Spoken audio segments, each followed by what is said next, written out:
Di suatu peristiwa, ibu-ibu yang bergerombol di dekat gerobak sayur Bu Salma itu tampak berbisik-bisik ketika Najwa lewat di depan mereka. Entah apa yang sedang mereka gosipkan. Najwa segera mempercepat langkahnya. Ia sudah tak enak hati dari tadi. Tindin! Suara klakson motor dari arah belakang mengejutkan Najwa. Mau berangkat kerja kan, Wak? Bareng yuk, ajak Saiful dengan bibir tersenyum. Ia menghentikan motor Supra kesayangannya itu tepat di depan Najwa, atau yang biasa dipanggil orang-orang dengan sebutan Wawa. Enggak ah, aku naik angkutan umum saja, tolak Najwa. Ayolah Wak, sekalian ada yang mau aku ceritakan sama kamu. Najwa menghela nafas panjang. Ia menoleh ke arah ibu-ibu yang masih menatapnya tajam sambil mencibir. Akhirnya Najwa pun naik ke atas motor Saiful. Lalu dalam beberapa saat saja mereka sudah melesat meninggalkan ibu-ibu yang masih bergosip ria di dekat gerobak sayur Bu Salma. Apa yang ingin kau ceritakan, Ful? Tanya Najwa ketika mereka sudah berada di jalan besar. Kau tahu Sana? Tanya Saiful. Sana anaknya Mang Kasi? Saiful mengangguk. Tahulah, dia kan tetanggaku, Ful. Kenapa memangnya? Aku kasihan sama dia, Wak. Najwa mengerutkan alisnya. Kasihan kenapa, Ful? Dia baik-baik saja kurasa. Yang tak baik sekarang ini aku. Udah 3 kali aku gagal nikah. Yang pertama meninggal, terus yang kedua selingkuh sama sepupuku. Yang ketiga ini malah hilang gak ada kabar. Najwa menghela nafas. Memang sial sekali nasib percintaannya. Sabar Wak, Tuhan sedang mempersiapkan yang terbaik untukmu. Kalau sudah tiba masanya, kau pasti akan bahagia dengan jodoh yang dikirimkan oleh Tuhan. Sekarang aku udah tak ingin lah membicarakan lelaki. Biarlah semuanya berjalan sebagaimana mestinya. Yang aku pikirkan sekarang adalah masa depanku. Aku ingin fokus untuk membahagiakan diriku sendiri, Ful. Tiba-tiba motor Saiful mati mendadak di tengah jalan. Kenapa motormu, Ful? Habis minyak? Tanya Najwa sembari membantu Saiful mendorong motornya ke pinggir. Nggak pernah habis minyak lah. Biarpun butut-butut begini, tangkinya selalu kuisi full. Tiap bulan juga rutin ganti oli. Bantah Saiful tak terima motornya disebut kehabisan minyak oleh Najwa. Iya, jawabnya slow aja, bisa nggak sih? Nggak usah ngegas, orang aku cuma nanya. Sungut Najwa. Ya maaf Wak, kau duluan saja Gi, biar aku yang bawa Richard ke bengkel, suruh Saiful. Mendengar Saiful menyebutkan nama motor kesayangannya itu membuat perut Najwa seketika kram. Ia tergelak, tertawa terbahak-bahak di pinggir jalan sambil memegangi perutnya. Surupan kau? Richard? Kenapa Wak? Tanya Saiful dengan mata melotot. Maaf, aku kelepasan. Sinting, umbat Saiful lalu mendorong motornya untuk mencari bengkel. Di belakangnya Najwa masih sesekali tertawa. Sekitar 20 menit berjalan, barulah mereka menemukan bengkel yang buka. Bergegas Saiful dan Najwa mendorong motor itu ke arah bengkel pinggir jalan tersebut. Setelah ditanya keluhan motornya apa, orang bengkel itu pun mulai mengeceknya. Businya mati. Nah tuh kan, apa aku bilang, ujar Saiful menatap Najwa. Apa? Tanya Najwa. Belum sempat Saiful menjawab pertanyaan Najwa, tiba-tiba ponsel milik Najwa berdering. Halo? Entah apa yang disampaikan orang di dalam panggilan itu. Yang pasti Saiful melihat raut wajah Najwa berubah menegang. Baik, Wawa akan kesana sekarang juga mah. Aku harus pergi ke Ful, ujar Najwa seraya memasukkan ponselnya ke dalam tas. Kemana Wak? Niniku sakit keras Ful. Ninimu yang di KH itu? Iya. Ya Allah jauhnya. Kau mau kesana sendirian? Iya Ful. Enggak, biar aku antar. Nggak percaya aku membiarkanmu pergi sendirian ke sana. Kalau ada apa-apa di jalan bagaimana Wak? Tapi kamu kan harus kerja Ful. Lagi pula aku nggak tahu seberapa lama aku di sana. Wak, aku akan mengantarmu. Masalah kerja jangan khawatir. Nanti setelah memastikan kau selamat sampai tujuan, aku akan langsung pulang ke sini. Itu malah akan sangat merepotkanmu, Ful. Enggak, jangan pikirkan itu. Setelah motornya hidup, Saiful langsung membawa Najwa kembali ke rumahnya untuk berkemas pakaian. Kita naik bis? Iya, emangnya kenapa? Kau mau membawaku naik motor ke sana? Memangnya kau tahu jalan? Saiful cengengesan menanggapi perkataan Najwa. Ia sendiri tak yakin akan sampai tujuan tepat waktu bila ke sana naik motor. Setelah mengantar motornya ke rumah serta mendapat izin dari orang tuanya, Saiful dan Najwa lalu naik angkutan umum menuju terminal bus. Kau sudah makan, Wak? Tanya Saiful. Udah, Ful. Tadi sarapan Indomie sama nasi. Sama, aku juga makan mie pakai nasi. Tapi lebih istimewa dari punyamu, karena sarapanku pagi tak ada ikan nasinya. Cukup lama mereka menunggu keberangkatan bus yang akan membawa mereka ke daerah KH itu. Dan ketika tiba waktunya berangkat, Saiful dan Najwa duduk bersebelahan. Kalau kau ingin tidur, tidurlah, Wak. Ini, nyandar di sini, ujar Saiful menepuk pundaknya sendiri. Perjalanan panjang pun dimulai. Kau tahu, usia nenekku itu sudah 99 tahun, Ful. Dan dia sudah sakit selama bertahun-tahun. Tapi tak ada tanda-tanda akan pergi ataupun sembuh. Setiap hari selama bertahun-tahun, beliau hanya terbaring di tempat tidur, tak bisa bangun. Apa benar ninimu yang akan kita datangi ini sudah sering menikah? Iya, sudah 21 laki-laki yang dia nikahi, Pul. Terakhir pada usianya 67 tahun, dia menikah dengan laki-laki usia 30-an. Hobi kawin ninimu ya, Wak? Jangan-jangan nanti kau juga gitu. Plak! Sebuah tamparan melayang di mulut Saiful. Maaf, Wak, aku hanya bergurau kok. Itu ejekan, tolol, bukan gurauan. Kau pikir aku tak punya otak sampai-sampai tak bisa membedakan mana yang candaan dan ejekan, Ful? Enggak, Wak, sumpah, Wak. Jangan bersumpah untuk hal-hal yang tidak penting. Nanti orang-orang tak akan percaya dengan sumpahmu lagi. Saiful terdiam. Ia mengusap-usap mulutnya yang terasa sakit. Ketika bus berhenti di depan warung makan, Saiful dan Najwa pun ikut turun bersama dengan para penumpang lainnya. Kau duluan saja masuk ke dalam, Ful. Aku ingin ke toilet dulu. Terus kau mau kupesankan langsung makanannya nggak? Iya boleh, Ful, jawab Najwa singkat. Toilet itu berada di samping warung makan. Di sana gelap dan basah. Najwa bersama beberapa orang-orang penumpang lainnya memasuki toilet yang rupanya di sana ada sekitar 4 buah. Namun entah kenapa, tiba-tiba Najwa merasa pusing. Ia terduduk di atas kloset. Pandangannya berkunang-kunang. Lalu suara-suara aneh mulai bermunculan di telinganya. Tok-tok. Kau sudah selesai? Ujar ibu-ibu di luar pintu toilet yang dimasuki oleh Najwa.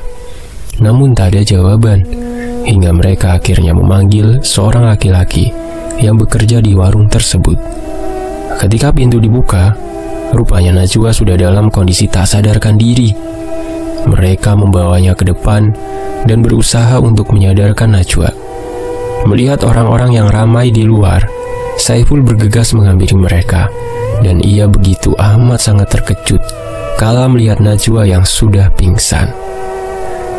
Kawan ulun kenapa? Teman saya kenapa ini? Tanya Saiful langsung menerobos orang-orang dan mendorong lelaki yang membantu Najwa tadi. Saiful mengambil alih tempat lelaki itu, lalu meletakkan kepala Najwa di pangkuannya. Beberapa saat kemudian, Najwa tersadar dari pingsannya, membuat orang-orang bisa menarik nafas lega. Seorang ibu-ibu memberikan air putih pada Najwa, dan Saiful membantu gadis itu untuk minum. Kamu kenapa, Wak? Tanya Saiful ketika keadaan Najwa sudah lebih baik. Entah, Ful. Tadi tiba-tiba saja kepalaku pusing. Mungkin aku mabuk perjalanan, jawab Najwa. Selesai makan, para penumpang pun kembali masuk ke dalam bus.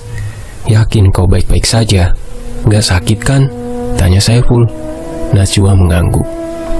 Singkat cerita, akhirnya mereka berdua sampai di terminal tempat tujuan.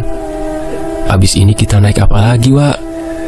Nanti keluargaku yang akan menjemput kita.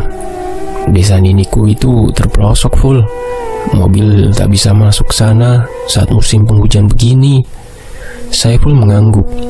Perutnya yang sudah lapar membuatnya malas untuk mengobrol panjang lebar. Singkat cerita, 2 buah kendaraan berplat KH menghampiri mereka. Kedua orang itu berbadan besar dan kekar. Wajah keduanya pun tampak sangar. "Amang, kenalkan, ini teman Wawa, namanya Saiful," kata Najwa memperkenalkan. "Aku Icon, pamannya Najwa. Dan ini Said temanku," ujar lelaki itu memperkenalkan diri pada Saiful yang hanya bisa mengangguk dan memasang wajah semanis mungkin. Baru beberapa kilometer, mereka melewati jalan beraspal. Kini kendaraan bermotor itu pun berbelok dan memasuki jalanan tanah kuning yang sangat licin. "Hati-hati, Mang," ucap Saiful. Tapi rupanya, kedua pengemudi kendaraan roda 2 tersebut sangat handal dalam melewati medan jalan yang begitu mengerikan itu. Ban terasa carcir-carcir melindas gundukan tanah kuning yang basah. Saiful hanya bisa berpegangan kuat-kuat pada behel motor tersebut. Setelah hampir setengah jam melewati jalanan itu, mereka pun sampai di sebuah papan tanda masuk desa nininya Najwa. Sebuah rumah besar dengan halaman yang cukup luas, terlihat mencolok dibandingkan rumah-rumah lainnya yang jauh lebih kecil di desa itu. Saat turun dari motor, Saiful memperlihatkan kakinya yang gemetaran pada Najwa.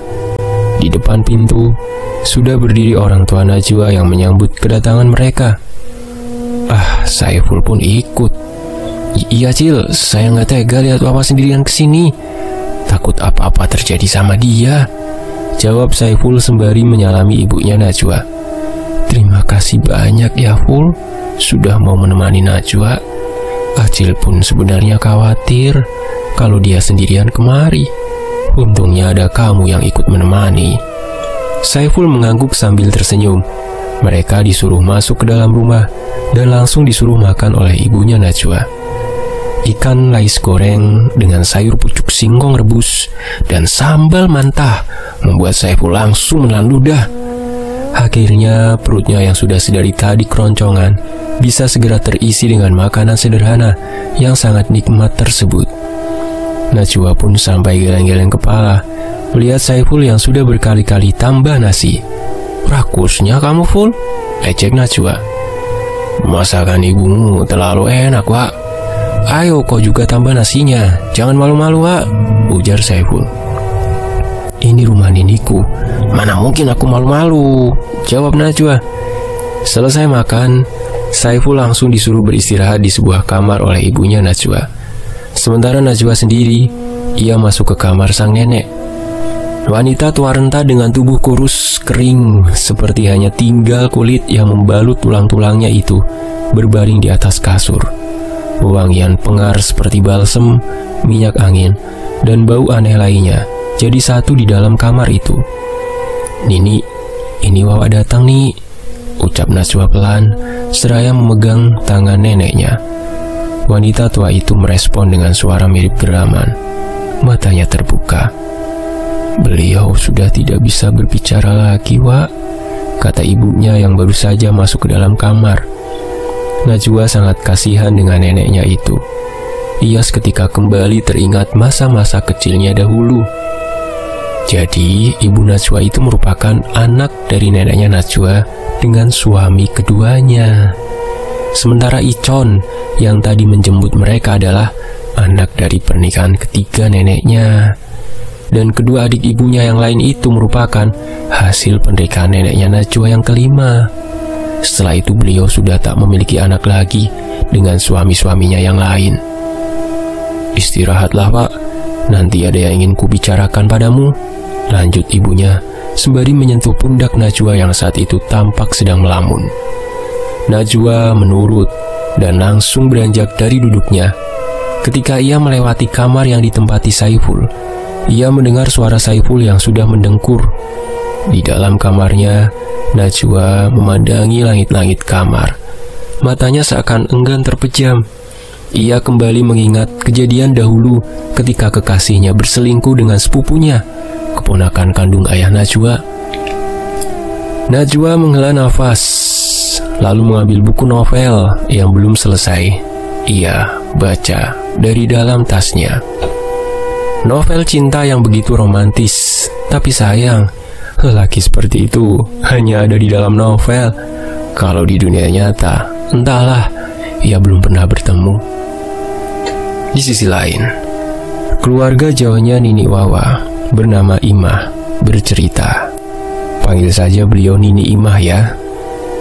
Dulu, Nini Wawa itu sangat banyak penggemarnya. Rata-rata penggemarnya itu laki-laki, bahkan ada yang sampai tidur di depan rumah hanya untuk menunggu dia keluar. Menjaga dia sewaktu gadis tak ada beda seperti menjaga bunga mawar di dalam gelas kaca. Cerita Niimah, keluarga jauhnya Nini Wawa. Saiful yang mendengarkan cerita Niimah hanya mengangguk sambil sesekali menyeruput kopinya.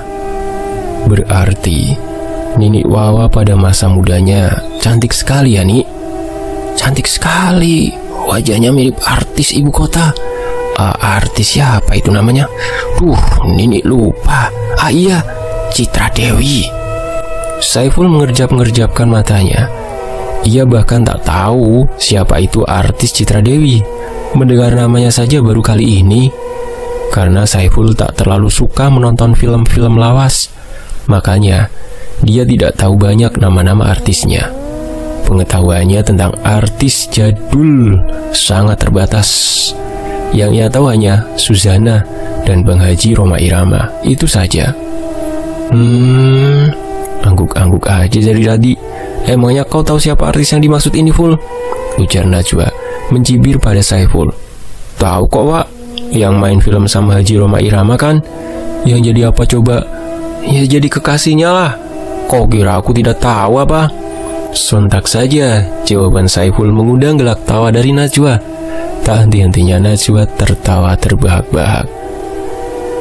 Dalam film Berkelana kan Citra Dewi berperan sebagai ibunya Rhoma, tahu? Dasar. Kata Najwa. Wajah Saiful memerah karena malu. Iya deh ya. Aku nggak tahu artis yang Ninimu sebut. Maklum, aku kurang suka nonton film-film lawas. Coba sekali-kali kamu nonton film-film lawas. Gak kalah bagusnya kok sama film-film sekarang. Mana artis-artis zaman dulu itu cantiknya natural. Aktingnya juga bagus-bagus. Kau tahu apa yang kurasa saat aku menonton film-film dengan gambar hitam putih? Seakan-akan aku berada di sana pada zaman itu. Pokoknya baguslah. Susah aku jelaskan. Kau pun takkan paham. Wah, seleramu, Wak, luar biasa, puji Saiful. Iya dong, sahut Najwa bangga. Sayangnya mataku sakit bila melihat gambar hitam putih, Wak. Sementara itu sedang asik-asiknya mengobrol, Najwa dipanggil oleh ibunya. Entah apa yang akan mereka bicarakan. Saiful hanya sepintas melihat raut wajah ibunya Najwa yang nampak beda. Nih, sebentar ya, ada yang mau saya ambil di dapur, ucap Saiful seraya beranjak dari duduknya. Perlahan-lahan ia berjalan ke arah di mana Najwa dan ibunya berada. Sayup-sayup dari dalam kamar tidak tertutup rapat itu, Saiful mendengar obrolan kedua anak beranak tersebut. Obrolan itu terdengar sangat serius. Hanya kau satu-satunya yang bisa membantu Ninimu, Wak, karena kau cucu pertama, tertua, dan perempuan satu-satunya, ucap ibunya setengah memohon. Tapi bukan begini caranya, Mak. Aku tidak mau. Kan kita bisa coba berikhtiar dengan cara lain selain menurunkan susuk itu padaku, jawab Najwa dengan nada kesal. Ibunya terdiam, hening. Pluk, bau Saiful ditepuk oleh Niimah. Kenapa diam di situ? Ayo kita lanjutkan obrolan kita tadi. Nini rasa senang mengobrol denganmu. Kau jadi pendengar yang baik untuk Nini. Kalau cucu-cucu Nini yang lain, baru saja Nini mau buka mulut, mereka sudah pada kabur entah kemana. Saiful tersenyum. Saya memang suka mendengarkan cerita orang-orang tua. Seru nih. Ayo kita keluar.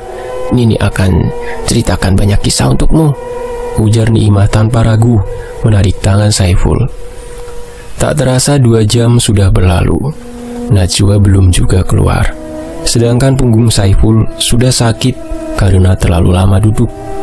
Cerita Niimah memang seru-seru, tapi hampir separuh cerita tak terdengar oleh Saiful karena ia terus saja memikirkan Najwa. Di sisi lain, "Wak," panggil Saiful ketika Najwa hendak masuk ke dalam kamarnya. "Kenapa?" "Maaf, tadi aku dengar obrolan kamu dan Acil. Kamu bilang susuk. Susuk apa itu, Wak?" Najwa terdiam. Helaan nafasnya yang berat terdengar. "Kau percaya aku kan, Wak? Kau bisa ceritakan semuanya padaku, biar aku bisa bantu kamu mencari jalan penyelesaiannya, Wak." Kalian belum tidur?" tanya ibunya Najwa yang tiba-tiba muncul, membuat Saiful menjadi sedikit kikuk. Tanpa berkata apa-apa, Najwa langsung masuk ke dalam kamarnya. Sementara Saiful sengaja berbahasa basi terlebih dulu pada ibunya Najwa. Malam itu, Saiful kesulitan memejamkan matanya. Tak seperti biasa. Bahkan di bus yang melewati jalanan berlopang pun Saiful bisa tertidur dengan nyenyak. Sangat berbeda dengan malam ini. Ia merasa matanya begitu segar dan tak akan tidur dalam beberapa jam ke depan. Ia bingung apa yang harus dilakukan pada saat seperti itu. Masa iya dirinya harus menghitung domba sampai 100 dulu baru bisa tidur? Seperti anak-anak TK saja. Sayup-sayup di luar, Saiful mendengar suara nyanyian yang merdu sekali. Lagu yang entahlah Saiful tak tahu judulnya apa, bahkan mendengarnya saja baru pertama kali.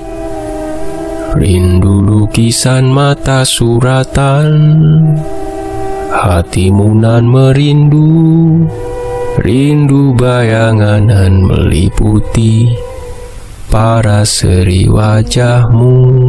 Langkah kaki Saiful membawanya ke depan kamar Nini Najwa. Suara nyanyian itu terhenti ketika dirinya sudah berada tepat di depan pintu. Perlahan-lahan, ia membuka pintu tersebut, dan Saiful sangat terkejut melihat seorang wanita muda yang sangat cantik duduk menghadap ke arah pintu dengan wajah tersenyum. Maaf, saya tidak bermaksud apa-apa. Tadi saya dengar ada suara orang menyanyi. Saya penasaran, makanya saya cek. Sekali lagi maaf, ucap Saiful dengan suara bergetar. Cepat-cepat ia kembali menutup pintu kamar tersebut, lalu kemudian pergi menjauh. Wajahnya berkeringat dingin. Malam itu Saiful tak bisa memejamkan mata hingga sampai fajar menyingsing. Saiful masih teringat akan paras wanita cantik itu yang entah siapa. Ia sendiri pun tak tahu. Ketika sedang duduk-duduk di teras, Saiful melihat Najwa yang sedang berjalan seorang diri dari samping rumah. Tanpa ragu, Saiful mengejarnya, sekedar untuk mencari tahu siapa wanita yang ia lihat malam tadi. Wah, iya kenapa, Ful? Kau punya sepupu cantik, kenapa tak dikenalkan pada aku, Wak? Serang Saiful dengan pertanyaan yang langsung membuat alis mata Najwa mengkerut. Maksudmu, Ful? Iya, Wak, tadi malam ada suara wanita menyanyi. Suaranya bagus, tapi aku tidak pernah mendengar lagu itu sebelumnya. Dan saat aku mengikuti asal suara itu, aku melihat seorang wanita yang sangat amat cantik duduk menghadap pintu. Tentu saja ketika pintu terbuka, mataku dan matanya langsung bertemu. Setelah itu, aku langsung panas dingin. Salah tingkah. Aku rasa aku sudah jatuh cinta pada pandangan pertama, cerita Saiful. Najwa menggelengkan kepalanya. Ia juga meletakkan punggung tangannya di dahi Saiful, memastikan kalau sahabatnya itu tidak sedang sakit. Memangnya kamar yang mana yang kau masuki? Tanya Najwa kemudian. Tak perlu ditanya 2 kali lagi. Saiful menarik tangan Najwa dan membawanya ke sebuah kamar yang tak lain merupakan kamar sang nenek. Tapi keadaan ruangan itu sangat jauh berbeda dengan yang tadi malam dilihat oleh Saiful. Najwa menatap Saiful yang tampak melongo bingung. "Ini kamar perempuan yang kau lihat itu? Dasar gila." "Enggak, Wak. Iya, maksudku emang ini letak kamarnya. Tapi tadi malam itu kamarnya nggak begini, Wak." Najwa langsung menarik tangan Saiful untuk mengajaknya berkenalan dengan sang nenek yang terbaring lemah di atas tempat tidur. "Ini Saiful nih, temannya Wawa. Maaf mengganggu ya, Ni," ucap Najwa di dekat telinga nininya. Nenek tua itu menggeram pelan sebagai tanda ia merespon ucapan Najwa. Setelah itu mereka keluar dari kamar tersebut dan berpapasan dengan ibunya Najwa yang membawa nampan besar berisi nasi spanci beserta lauk pauk yang sangat banyak. Itu untuk ninimu makan?" "Iya, Ful." "Ah, nggak salah tuh, banyak sekali, Wak." Najwa diam tak menjawab. Di waktu yang lain, siang itu, Saiful tertidur dengan sangat nyenyak di kamarnya, sementara Najwa diajak untuk berbincang serius oleh ibu dan saudara-saudara ibunya. "Kasihan ninimu, Wak. Kalau bukan kau, siapa lagi yang akan menggantikan beliau?" ucap adik sang ibu. "Iya, Wak, ninimu itu pasti sudah tidak kuat menahan rasa sakitnya. Karena seharusnya ninimu itu sudah meninggal. Tapi karena susuk yang masih melekat di tubuhnya itulah yang membuatnya sulit untuk pulang. Bahkan seluruh tubuhnya sudah mati, Wak." Amang Icon pun menjawab, "Kalian sudah gila? Aku tidak setuju kalau Najwa yang harus menggantikan ibu. Itu salahnya. Kalau sejak awal sudah tahu efek susuk itu bagaimana, kenapa tidak dipertimbangkan dari sebelum memasang susuk? Kenapa harus menyiksa anak cucu?" ujar Amang Icon gusar dengan suara menggelegar. Suara Amang Icon tersebut membuat Saiful terkejut dan langsung bangun dari tidurnya. Lalu ia berjalan pelan keluar kamar untuk mendengarkan lebih jelasnya tentang apa yang tengah keluarga Najwa bicarakan. "Dia itu orang tuamu, Icon." "Iya, aku tahu. Dia orang tuaku dan aku tidak pernah sekalipun menganggapnya orang lain. Hanya saja, sikap dan caranya itu yang tidak aku suka. Kau sendiri apa tidak pernah memikirkan nasib anakmu, hah?" bentak Amang Icon pada ibunya Najwa. Suasana pun menjadi hening. "Pokoknya Najwa, jangan pernah mau menyalin susuk itu. Kau sudah lihat bukan bagaimana susahnya ninikmu itu sekarang? Bahkan malaikat maut pun tak sudi untuk menjemputnya." Najwa terdiam. Kepalanya menunduk. Ia pun tak pernah berpikir ingin memakai susuk. Meskipun sudah beberapa kali ia gagal menikah hingga menjadi bahan gibahan orang-orang. Saiful yang mendengarkan obrolan mereka tampak menghela nafas lega. Lelaki berwajah dan berperawakan bak seorang preman itu ternyata sangat perhatian dan menyayangi Najwa. Ia sangat menjaga Najwa sebagai keponakannya. Saiful salut terhadap sosok Amang Icon. Di sisi lain, malam itu sengaja Saiful menunggu Najwa yang sedari sore tadi pergi. Ketika dari kejauhan ia melihat kedatangan Najwa, Saiful lantas berlari mendekatinya. Najwa tampak kaget begitu tangannya ditarik Saiful. Namun meski begitu, ia tak menolak saat Saiful membawanya pergi. "Wak, kau tidak berpikiran untuk menyalin susuk itu kan?" "Kau menguping lagi, Ful?" ujar Najwa balik bertanya. Wajahnya menunjukkan rasa ketidaksukaan akan sikap Saiful yang selalu menguping perbincangan keluarganya itu. "Aku tidak menguping. Aku hanya terdengar obrolan kalian. Dan aku sangat setuju dengan apa yang Amang Icon katakan, Wak." Najwa menepis tangan Saiful. Ia lalu berjalan pulang tanpa menjawab perkataan Saiful lagi. Saiful hanya bisa mengekor di belakang Najwa. Ia tahu Najwa pasti marah padanya. Di sisi lain, sepanjang malam, Saiful hampir tak dapat tidur memikirkan Najwa. Memikirkan persahabatan yang sudah cukup lama terjalin antara mereka berdua. Tentu, Saiful tidak ingin Najwa tersalah jalan. dengan menerima susuk neneknya itu. Keesokan paginya, Saiful nampak kaget dengan banyaknya menu sarapan di dapur, ditambah lagi sikap keluarga Najwa padanya. "Kau mau pulang hari ini kan, Ful? Makan dulu ya, nanti amangku yang akan mengantarmu," ujar Najwa yang membuat Saiful seketika terhenyak. Tapi Wak, nanti kalau sudah sampai di sana, tolong serahkan surat izinku ya, Ful," ujar Najwa tanpa sedikit pun memberi kesempatan pada Saiful untuk berbicara. Akhirnya mau tak mau Saiful pun terpaksa untuk pulang, meskipun hatinya masih sangat ingin menemani Najwa. "Tolong jaga Najwa ya, Mang," ucap Saiful pada Amang Icon sebelum lelaki itu pergi. Singkat cerita, 2 bulan telah berlalu. Najwa belum juga kembali. Posisinya di tempat kerja pun kini sudah digantikan oleh orang lain. Hari itu, Saiful yang tengah berkumpul dengan teman-temannya di ujung jalan melihat sebuah mobil Avanza hitam memasuki jalanan tersebut. Dan ketika melewati tongkrongan Saiful dan kawan-kawan, kaca mobil itu dibuka. Terlihat seseorang perempuan yang sangat cantik melambai ke arah mereka. Teman-teman Saiful yang duduk langsung berdiri menyapa perempuan cantik itu. Tatapan mata mereka mengikuti mobil tersebut, seolah sudah terhipnotis dengan kecantikan si perempuan. "Itu tadi Najwa?" tanya Akbar. "Akairung bungasnya Najwa," kumam Burhan. "Astaga, cantik sekali Najwa." Ekspresi mereka sangat berbeda dengan Saiful. Lelaki itu malah tampak bingung pada perubahan Najwa. Tanpa basa-basi, ia menghidupkan Richard, si motor tuanya, mengikuti mobil yang berjalan pelan. Setibanya di depan rumah Najwa, perempuan itu pun turun dari mobil. Dari cara berpakaiannya tidak jauh berbeda dari sebelumnya. Hanya saja, aura kecantikannya sangat terlihat, bahkan mampu menghipnotis tiap mata yang memandangnya.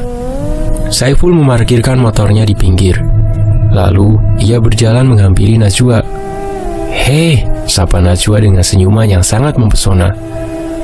"Kau menyalin susuk itu, ah?" tanya Saiful tanpa basa-basi. "Kamu bicara apa sih, Ful?"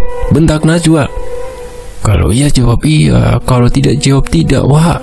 Jangan negas begitu dong," balas Saiful. "Lagi pula kau bertanya seperti itu untuk apa? Aku pakai susuk atau tidak, itu sama sekali tidak ada kaitannya sama kamu." Percekcokan antara keduanya terhenti ketika ayah Najwa keluar dari rumah. Rupanya sang ayah sudah kembali dari pekerjaannya di KT.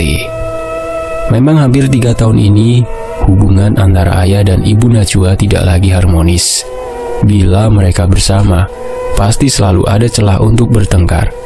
Dan akhirnya ayah Najwa memutuskan untuk bekerja di KT, sementara ibunya pulang ke KH. Tapi, di antara mereka belum terucap kata cerai sekalipun. Bahkan ayahnya masih rutin memberikan uang pada ibunya. Ayah Najwa menatap putrinya lekat. Pandangan matanya sangat tajam. Tak ada senyum sedikit pun di bibirnya kala menatap Najwa. "Masuk, Ful," ajak lelaki itu pada Saiful. Saiful dan ayahnya Najwa mengobrol panjang lebar. Tampak sekali keduanya sudah sangat akrab. Semenjak kembalinya Najwa ke rumahnya, Saiful sudah beberapa kali melihat ia pulang dan pergi diantar oleh laki-laki yang berbeda-beda. Bagi Saiful, Najwa sangat berbeda sekarang. Seperti hari itu, Najwa diantar oleh seorang laki-laki berpakaian rapih dan menaiki mobil bagus. Beberapa ibu-ibu menatapnya tanpa berkedip. Lalu setelah mobil yang membawa Najwa itu pergi, mereka pun mulai bergosip. "Sudah jadi pelacur rupanya," ujar salah satu ibu-ibu itu. "Jangan suka bergosip yang tidak-tidak, Bu. Ingat, kalian juga perempuan dan punya anak perempuan. Jangan sampai apa yang ibu-ibu katakan itu malah berbalik ke anak cucu ibu," ujar Saiful gusar. Meski kecewa pada sikap Najwa, itu tidak membuat Saiful membiarkan saja orang-orang mengata-ngatai sahabatnya sedemikian rupa. Ibu-ibu itu terdiam dan menatap Saiful dengan wajah tak senang. Meski kini Saiful tak lagi dianggap teman oleh Najwa, tapi ia masih sangat peduli terhadap perempuan itu. Ia bahkan berencana untuk membuat Najwa kembali menjadi seperti yang dulu lagi. 4 bulan sudah, kini Najwa katanya sudah menikah siri dengan seorang laki-laki berusia 40 tahunan yang merupakan seorang pengusaha kaya. Kehidupannya yang dulu sederhana pun kini sudah jauh berubah. Bahkan kini Najwa sudah mempunyai mobil dan sopir sendiri. Di rumahnya pun kini menggunakan jasa seorang ART. Namun di hari itu, ketika menjelang maghrib, ada sebuah mobil lain yang singgah di depan rumah Najwa. Beberapa orang turun dari dalam mobil. Sama sekali tak ada senyum di wajah mereka. Beberapa ibu-ibu yang masih mengobrol di sebuah teras nampak memperhatikan orang-orang itu dengan rasa penasaran. Siapa kira-kira orang-orang itu? Teman-teman Saiful yang berada di sekitar situ lantas langsung memanggil Saiful agar melihat apa yang terjadi pada Najwa. Karena setibanya di depan pintu rumah Najwa, orang-orang tersebut langsung gedor-gedor pintu dan meneriaki Najwa. "Dasar perempuan gatal, perusak rumah tangga orang, buka pintunya pelacur!" teriak salah satu ibu-ibu yang tampaknya sangat bernafsu, ingin sekali masuk ke dalam rumah tersebut. Sontak saja, dengan perkataan yang sangat kasar dan diucapkan dengan lantang tersebut, membuat ibu-ibu yang tadi mengobrol di teras rumah langsung mendekat untuk sekedar memuaskan rasa penasaran mereka yang di kemudian hari akan menjadi bahan gibah yang panas. Saiful dan salah satu temannya yang baru tiba di sana langsung berusaha membubarkan orang-orang itu. Ibu-ibu yang menonton kejadian itu mulai berbisik-bisik ketika Saiful datang. "Ada apa ini?" tanya Saiful. "Perempuan yang berada di dalam rumah ini sudah merusak rumah tanggaku. Dia mengambil suamiku." "Perempuan yang mana, Bu?" "Ini rumah teman saya. Mungkin ibu salah rumah." "Tidak mungkin saya salah rumah. Orang suruhan saya sudah memata-matai suami saya kok. Dan baru sekarang ketahuan di mana suami saya menyembunyikan pelacur itu." Salah seorang laki-laki datang bersama ibu-ibu tersebut memecahkan kaca rumah sehingga ia bisa masuk dan membuka pintu. Rumah itu tampak sepi. Namun Saiful tahu pasti Najwa bersembunyi di dalam kamarnya. Ia yang berusaha menghalangi mereka langsung didorong hingga jatuh dan menimpa pecahan kaca yang membuatnya terluka. Mereka mencari-cari keberadaan Najwa di setiap sudut rumah, hingga akhirnya mereka menemukan kamar ART Najwa yang terkunci dari dalam. Sosok lelaki tadi langsung mendobrak pintu dan kemudian pintu berhasil terbuka. Mereka mendapati Najwa menangis di sudut kamar dengan raut wajah yang sangat ketakutan. Saiful yang terluka berusaha untuk bangkit. Ia menerobos kerumunan orang-orang itu hingga akhirnya ia berhasil masuk ke dalam kamar. Ia melindungi Najwa dari amukan si ibu yang memukulnya dengan barang apapun yang berhasil ia raih dari meja milik ART. Hingga tidak lama kemudian, suara Pak RT dan Kades yang datang bersamaan menghentikan mereka semua. Saiful masih memeluk Najwa yang terisak. Rambut di atas kepala Najwa hilang tercabut saat ibu-ibu tadi menariknya dengan sangat kuat. Sementara Saiful sudah berdarah-darah. Kepalanya juga berdarah setelah dipukul dengan benda yang entah Saiful pun tak tahu. Saat Pak RT dan Pak Kades berbicara pada orang-orang itu, teman-teman Saiful langsung membantu mereka berdua keluar dari rumah melalui pintu belakang untuk menghindari orang-orang tadi. Mereka membawa Najwa ke rumah Saiful. Orang tua lelaki itu tampak kaget melihat keadaan Najwa dan anaknya. Tak mau orang tuanya salah paham, Saiful langsung menjelaskan apa yang terjadi tadi. Untungnya, orang tua Saiful sangat baik, sehingga membiarkan Najwa tinggal di sana sampai keadaan aman. Mereka juga mengobati Najwa yang terluka. Sementara Saiful dipanggil oleh Pak RT ke rumahnya. Sementara itu, di sisi yang lain, pukul 11 malam, Saiful pulang ke rumah. "Bagaimana, Nak?" tanya ayahnya Saiful. "Mereka meminta Najwa untuk mengembalikan semua barang yang pernah diberikan oleh suami sah ibu itu, Pak. Dan juga meminta Wawa untuk meninggalkan suaminya. Kalau tidak, mereka... Cerita Saiful terhenti ketika ia melihat Najwa keluar dari dalam kamar. "Aku akan mengembalikan semuanya," ucap Najwa dengan suara bergetar. "Jadi benar kau sudah menikah siri dengan lelaki itu?" tanya Saiful pelan. Najwa mengangguk. Ayah Saiful meninggalkan mereka berdua agar keduanya lebih leluasa untuk mengobrol.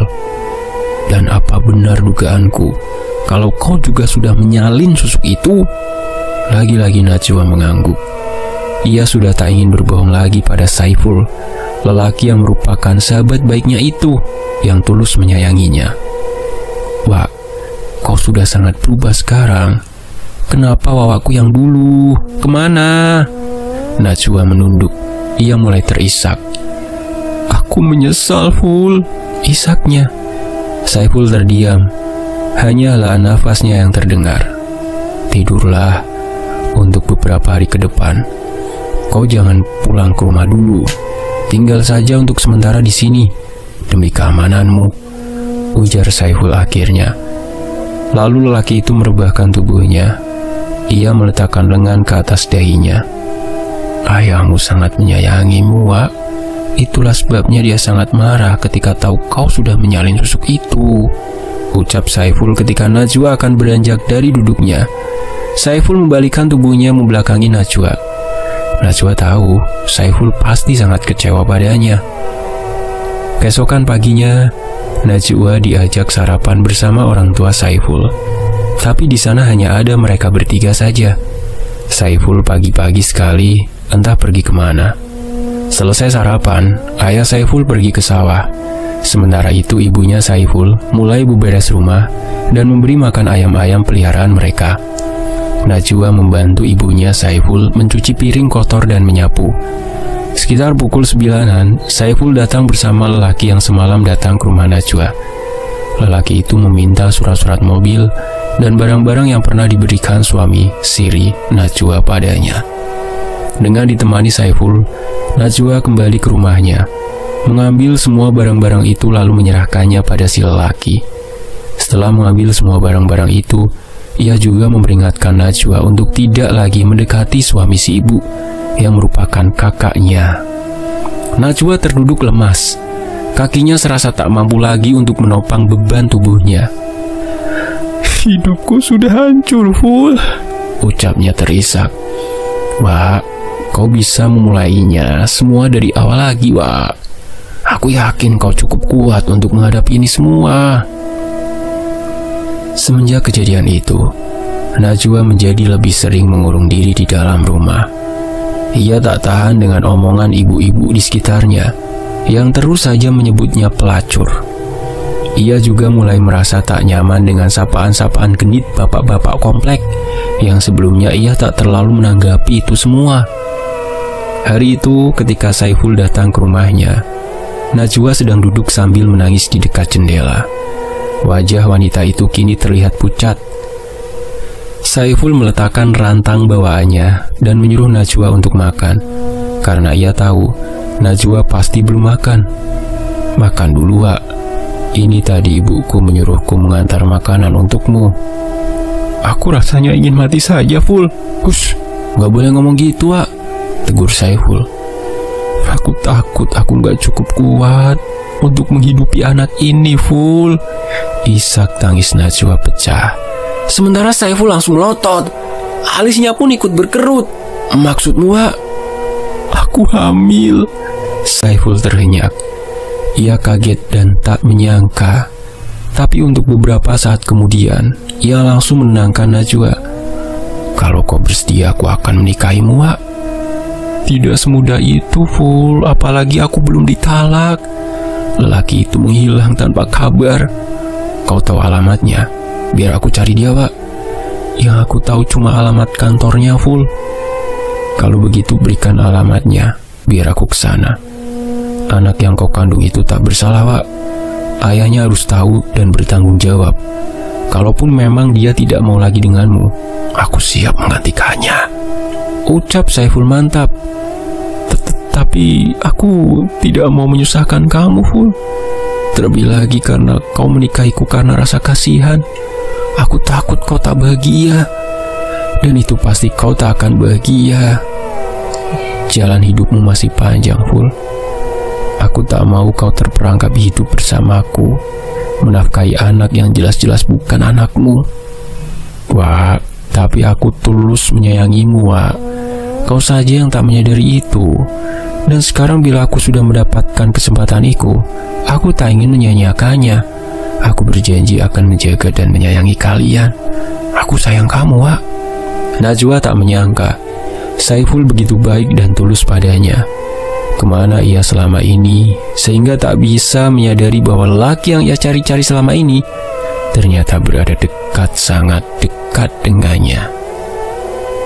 Sementara itu di sisi lain, semuanya tak semudah yang dibayangkan oleh Saiful.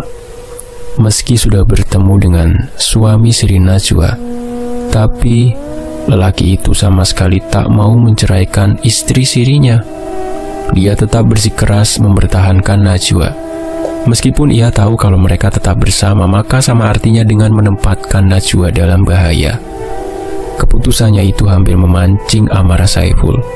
Andai Udin tak segera mengajaknya pergi, mungkin sekarang Saiful sudah ditahan oleh polisi karena melakukan penyerangan terhadap si pengusaha. Sementara itu di rumah, Najwa mulai mengalami berbagai macam teror yang berasal dari susuknya. Mulai dari mimpi-mimpi aneh, suara-suara bisikan yang selalu terdengar ketika ia memejamkan mata, dan masih banyak lagi. Rasanya aku sudah tak tahan, Ful. Aku ingin melepaskan susuk ini, tapi aku tak tahu bagaimana caranya. Kau serius, Wak? Najwa tak menjawab. Tapi kepalanya langsung mengangguk menandakan bahwa ia bersungguh-sungguh dengan kata-katanya. Aku bisa bantu, Wak. Dulu Udin pernah cerita kalau kakeknya di kampung merupakan orang yang paham dengan hal-hal mistis seperti itu. Dan tidak sedikit orang-orang yang berobat pada beliau. Mungkin kalau kita menemui beliau, beliau bisa membantu masalahmu. Aku mau. Kapan kita ke sana? Saiful terdiam. Aku tanyakan Udin dulu, karena aku juga tak tahu di mana kampung kakeknya itu. Setelah berpamitan pada Najwa, Saiful pun pergi. Sekitar pukul 9 malam, ia datang lagi dengan wajah cerah. Saiful mengetuk pintu rumah Najwa tanpa menyadari saat itu waktunya sudah larut untuk bertamu. Setelah pintu rumah terbuka, ia langsung mengabari bahwa Udin bersedia mengantar mereka esok hari untuk bertemu kakeknya. Karena kebetulan sekali, Udin yang merupakan pekerja di salah satu rumah makan itu mendapat hari libur beberapa hari dikarenakan orang tua bosnya meninggal dunia. Namun, baru saja mereka duduk, beberapa orang bapak-bapak datang beramai-ramai ke rumah Najwa. Rupa-rupanya mereka menggerebek Najwa dan Saiful yang dianggap telah melakukan hal tidak senonoh di dalam rumah tersebut. Padahal pintu rumah saat itu sama sekali tidak tertutup. Alhasil keduanya dibawa ke rumah ketua RT. Bahkan kedua orang tua Saiful pun dipanggil ke sana. Saya tidak masalah kalau disuruh menikahi Najwa, Pak. Malam ini pun saya sanggup. Cuman masalahnya, Pak, suami Siri dari Najwa ini tidak mau menceraikan dia, Pak, ujar Saiful, yang membuat orang-orang itu terdiam. Akhirnya Pak RT membuat keputusan. Beliau bersedia membantu mengurus masalah Najwa dengan suami sirinya. Tentu semua ini butuh waktu dan proses yang tidak mudah, ujar Pak RT mengakhiri pertemuan malam itu. Sementara itu pagi-pagi sekali Pak RT dan Saiful pergi menemui istri sah dari suami sirinya Najwa. Mereka meminta bantuan pada wanita itu agar membujuk suaminya untuk menceraikan Najwa. Kalian tenang saja, aku akan urus semuanya. Akan aku pastikan dia menceraikan wanita itu, ujarnya dengan suara tegas. Terima kasih, Bu, ucap Saiful. Hari-hari berlalu begitu cepat. Najwa lelah menunggu proses perceraian yang tak semudah dibayangkan. Apalagi suami sirinya itu benar-benar tak mau menjatuhkan talak pada Najwa. Tapi untungnya Semua itu di bawah pantauan istri sah suami Sri Najwa, jadi prosesnya tidak terlalu berbelit-belit. Di samping itu, Saiful tetap membantu Najwa untuk melepaskan susuk yang telah tertanam di dalam tubuhnya. Susuk yang ada padamu ini hampir sama dengan kutukan. Selama susuk itu ada di dalam tubuhmu, maka kau akan terus dan terus gonta-ganti lelaki. Tak peduli nyawamu sudah di ambang batas, kau tetap akan merasakan hasrat untuk menikah lagi, ujar kakeknya Udin menatap Najwa. Saiful bergidik mendengar ucapan lelaki tua tersebut. Lalu bagaimana, kek? Apakah susuk itu bisa dilepaskan atau dibuang saja tanpa harus diturunkan? Tanya Saiful. Kai Ramsa menghela nafas panjang. Matanya teralih menatap asbak rokok yang sudah dipenuhi dengan abu rokok tersebut. Sebelum menjawab pertanyaan Saiful, beliau lebih dulu menghisap rokok yang terselip antara jari telunjuk dan tengahnya itu. Kalau susuk itu bisa dipasang, berarti susuk itu juga bisa dilepaskan. Tapi kata keluarga saya, susuk itu tidak bisa dilepaskan selain dengan cara diturunkan ke anak cucu. Itu tidak benar. Syarat seperti itu hanya jebakan, ujar Kai Ramsah sambil mematikan rokoknya yang masih tersisa setengah. Syukurlah, berarti kau bisa terlepas dari susuk itu, Wak. Najwa tersenyum penuh harap. Akhirnya malam itu juga, Kai Ramsah melepaskan susuk yang ada di tubuh Najwa.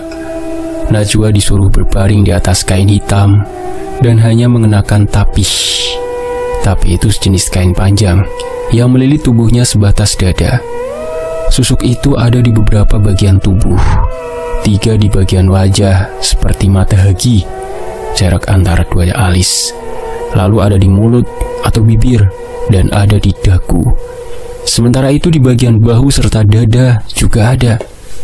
Dan yang paling berat ada di bagian yang sulit dijelaskan. Saat baru mulai prosesnya saja, Najwa sudah mulai merasakan sakit yang teramat sangat di bagian wajahnya. Rasanya sama persis seperti daging yang dikoyak atau dicongkel dengan pisau. Saiful sesekali menutup matanya. Ia benar-benar tak tega melihat proses tersebut. Apalagi ketika ia melihat benda merah bercampur daging yang keluar dari dagu Najwa. Setelah selesai mengeluarkan 3 benda kecil bercampur daging itu, Kai Ramsah berhenti sejenak untuk mengumpulkan tenaga dan memberikan waktu untuk Najwa beristirahat. Saiful melihat dari sudut mata Najwa mengalir air matanya. Ia tahu proses pelepasan susuk itu tadi pasti sangat menyakitkan. Susuk ini bisa disebut sudah sangat matang atau kuat. Biar memakan apapun, tak akan bisa meleburkan susuk itu.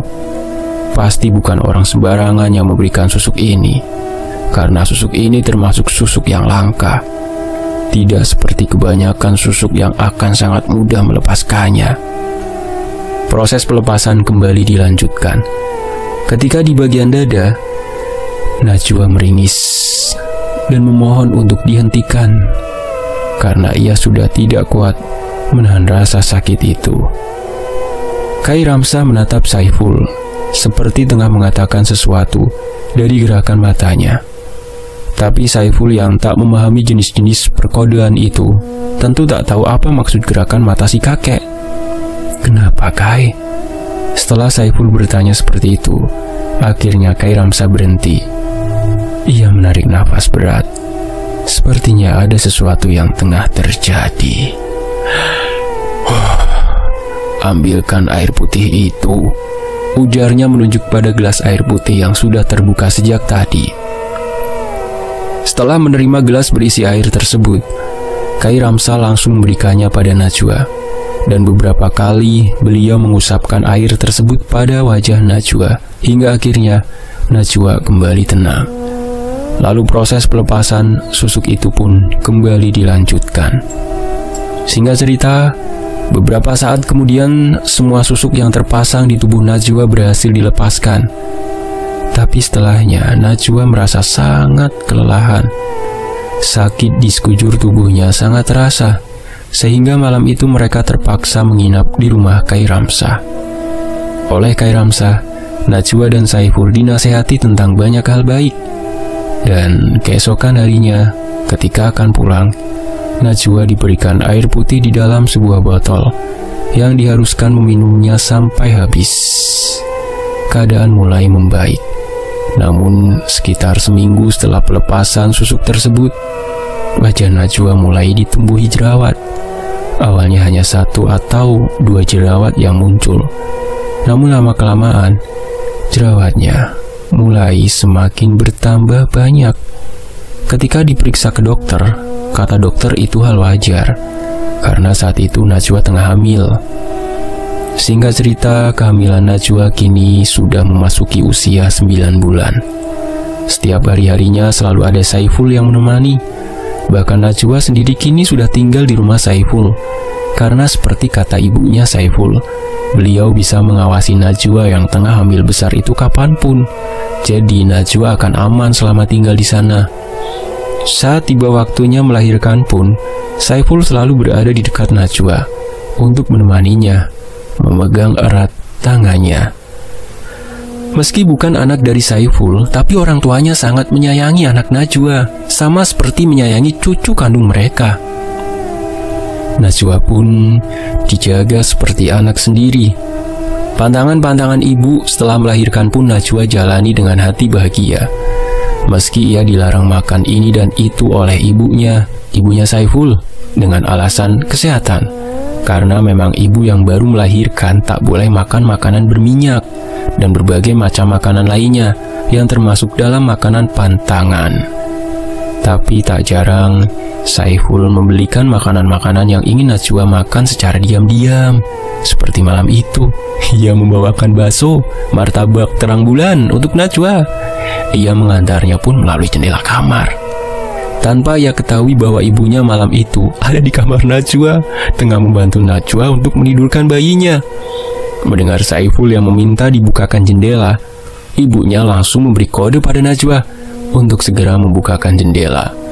Sementara ibunya Saiful mendengarkan apa yang dikatakan oleh Saiful dengan alis berkerut. "Ini, Wak, makan ya. Aku belikan untukmu bakso, martabak, dan terang bulan. Kasihan kamu. Setiap hari dikasih makan rebus-rebusan dan bakar-bakaran saja," ujar Saiful berbicara dengan lancarnya. Padahal Najwa sudah memberikan kode gerakan mata padanya untuk memberitahukan keberadaan sang ibu yang berada di dalam kamar tersebut. Tapi yang namanya Saiful, ia tak mengerti tentang kode-kodean seperti itu. "Oh, jadi ini yang kamu lakukan, Ful?" tegur ibunya yang langsung beranjak dari kasur. "Astaga naga, mati aku!" ujar Saiful langsung kabur. Tak ingin kena semprot dari ibunya sendiri. Dasar, dia tak tahu apa makanan-makanan seperti ini pantang untuk ibu yang baru melahirkan. Ini makanan berlemak, berminyak, pedas. Kau kan menyusui. Kalau makananmu tidak sehat, maka bayimu yang akan sakit. Akhirnya gara-gara perbuatan Saiful malam itu, Najwa lah yang terkena nasihat panjang lebar dari ibunya Saiful. "Nanti setelah pantang, jangankan bakso seperti ini. Kau mau makan naga pun bisa. Tetapi saya tidak meminta diberikan ini semua pada Saiful, Bu," ucap Najwa membela diri. "Ya betul, dia itu emang kurang ajar. Dan kalau dia ada lagi memberikan makanan-makanan seperti ini, jangan kau makan. Kalau sudah lewat masa pantang, ibu akan memasakkan makanan yang enak-enak untukmu." Setelah puas menasehati Najwa, ibunya Saiful pun keluar. Najwa menghela nafas lega. Tok tok tok, suara ketukan di jendela. "Maaf ya, Wak, gara-gara aku kau jadi dimarahi ibu." "Itu bukan marah namanya, Ful. Ibu menasihatiku. Besok kau jaga-jaga, karena aku yakin kau yang akan dimarahi." Mendengar itu, Saiful ketar-ketir. Kemarahan ibunya adalah yang sangat ia hindari. Kalau ayahnya yang marah, Saiful masih bisa menerima, karena mereka hanya akan saling diam-diaman.